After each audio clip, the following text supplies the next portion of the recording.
Okay, Valtteri, so we saw you doing your sauna training with your very nice reindeer. Seemed to work. Great lap in FP2, but how was your day in general?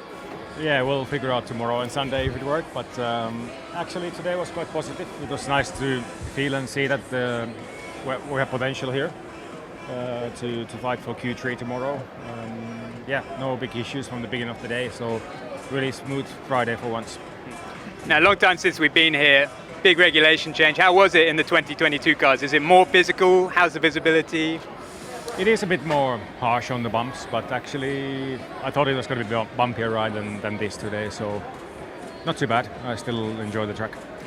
People are going to turn it up for tomorrow, but are you confident you can come in tomorrow and get Q3?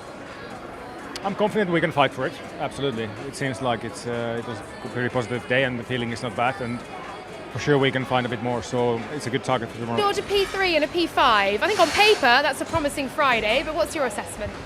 Paper doesn't mean a lot, so it was okay, but there's definitely a lot of work to do. Very, very bumpy out there. I think everybody's struggling to a degree. We've always known there's been a bit of a weak point with our car. Tyres are quite sensitive. I think it's going to be one of those that if we can absolutely nail it, there'll be a huge amount of lap time we can find come qualifying. And as we know, it's normally a qualifying race. But we'll stay optimistic and work hard overnight. A couple of moments out there for you in both sessions as well. Safe to say you found the limit on the street circuit? Yeah, I mean, more than I'm normally used to doing. So, they say sort of learn from your mistakes. But I guess I just had to make sure that that was not the way to get around turn 11. But that's what Friday's all about. It's very tricky out there. It's a really unique circuit. Really happy to be back here. And it's always great to have that challenge in the car, obviously with the heat, the physicality side, so it's nice for it not to be too easy. When you walked in, I asked how are you, and you said hot, which is everyone's response this weekend, but you said you've had an ice bath. How are conditions out there? How physical is it in this humidity? It's just so hot. It's it doesn't feel, there's some circuits at the really high speed circuits like Silverstone and Zandvoort where you're sort of struggling to hold on by the end because it's just so much G-force. Here, it's like you're just going through your paces like you're in a sauna and fully overheating and not easy. I think you always get a bit lightheaded when you jump out the car being sat in there. So let's see how it is on Sunday. Won't be straightforward.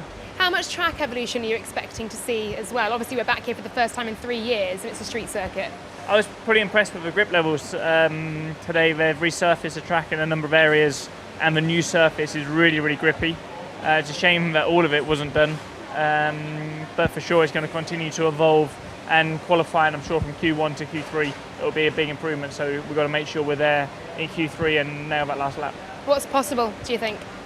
I mean, I need to go through and look at the data because I think Charles did his fastest lap on the medium tyre. I don't know where the Red Bull drivers were, so as you said, on paper it looks okay, but I'm pretty confident that's not the full picture. Well, Seb, an emotional day here, your last time in Singapore, a circuit you love, a circuit that's been very good to you in the past. How does it feel coming back for one last time? Yeah, it's nice to be back. Obviously, a circuit that I really enjoy, and it was good to get a little bit in the rhythm. I think tomorrow is really the day that counts for that one flying lap. But it's been fun to go around. Do you feel you were getting there by the end of FP2? How was the performance in the car today? Yeah, I struggled a little bit to put everything together, but I think we've tried some things with the car, so I think tomorrow is a better day, and if I manage to put everything together, it should be good fun. Qualifying has been a challenge this year, hasn't it? For us, yeah. Yeah, with 4 poles behind you at this track before, do you feel like you could pull out something special here? Yeah, I mean, maybe not a pole. I think we're far away from the teams at the front, but I think if we get everything right, we can have a very good session. So that means obviously, getting to Q2 and then maybe an appearance in Q3 to put the car in the points and hopefully stay there for Sunday.